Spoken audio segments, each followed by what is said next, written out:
Hello Capricorn, Sun, Moon, Rising, and Venus signs. Kamusta kayo? Sana po'y nasa mabuti kayong kalagayan. Welcome back po sa Star Tarot.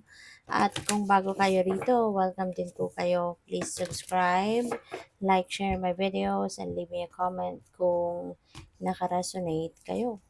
So, first card ninyo, lay a solid foundation, Capricorn. Kahit sa anumang sitwasyon, lalo-lalo na sa mga kunyari relationship, 'di ba? Napaka-importante ng solid foundation na matibay. And by the way, number six resonates with family and relationships. So, maaari, no, ng iba sa inyo, sa mga areas na yan talaga kayo ngayon maglelay ng solid foundation, no? So, good luck sa inyo. We have wasp spirit. Sometimes life is things. Pa, ang tawag dito, reminder lang ito sa inyo, Capricorn, na ganun talaga ang buhay. Sometimes it hurts. May mga pangyayari sa buhay natin na minsan hindi natin inaasahan, hindi natin sukat akalain na mangyayari, pero nangyayari, di ba? At kaya minsan nasasaktan tayo, minsan na-frustrate tayo, di ba? Because maybe what is happening is not what we are expecting. Pero ganun talaga ang buhay, di ba? Hindi natin kontrolado ang maraming bagay. And yun nga, sometimes hindi rin natin inaasahan na nagkakaproblema, hindi rin natin sukat akalain, 'di ba, na masasaktan tayo. Yung ganun ba, but that is part of life, no? So, we have vulture spirit, nothing is wasted. Okay? Magandang paalala din ito sa inyo na walang sayang, you know, walang sayang. Let's say for example, meron kang ginawa, 'di ba? And hindi nag-materialize. Yung plano mo, pinagplanuhan mong maigi 'yan. Pinag-isipan mong mabuti. Pinag-isipan mong maigi pero hindi nag-materialize, hindi nag-come to fruition according to your plan, according to what you want, hindi ba? Pero hindi ibig sabihin na yan ay nasayang. Yung effort mo, yung pagod mo, resources, hindi ibig sabihin na hindi nag-materialize yun, marami kang nasayang. Because in fact, nothing is wasted. 'Di ba? Kasi lahat ng nangyayari sa buhay natin, may rason yun, may purpose yun, may iniiwan sa atin na wisdom yan, may iniiwan na lessons. 'Di ba? Kaya walang sayang. May mga bagay na hindi nangyayari because hindi yung para sa atin or hindi yun ang ikakabuti natin. 'Di ba? So, hindi pa rin nasayang yung ano mo, yung ah yung effort, 'di ba, na binuhos mo do'n. Kasi for sure, there is a lesson, 'no, na iniiwan 'yan na sitwasyon na 'yan sa'yo. We have mouse spirit, tend to the small things, okay? At hindi lang dapat na yung malalaking bagay, engranding bagay, ang dapat na pag-aanuhan natin, asikasuhin natin or pansinin natin.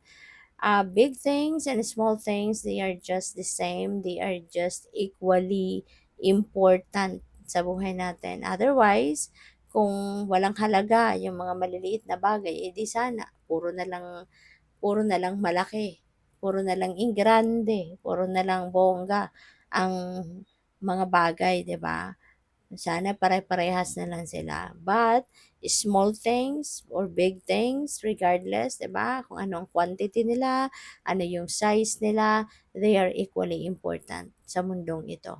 Lahat tayo, no? Lahat tayo may halaga, lahat tayo may purpose, lahat tayo may dahilan kung bakit tayo nandito. So, ganun din ito.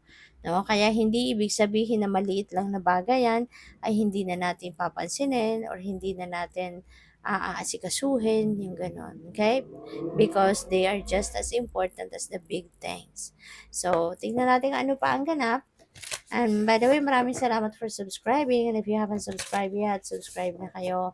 And also, maraming salamat din for not skipping the ads. Malaking bagay po yan sa akin. And also, please click the join button sa baba ng video kung gusto po ninyo na mag-join kayo sa membership. Okay? Salamat po. So, we have accept the situation as it is rather than fighting to change it.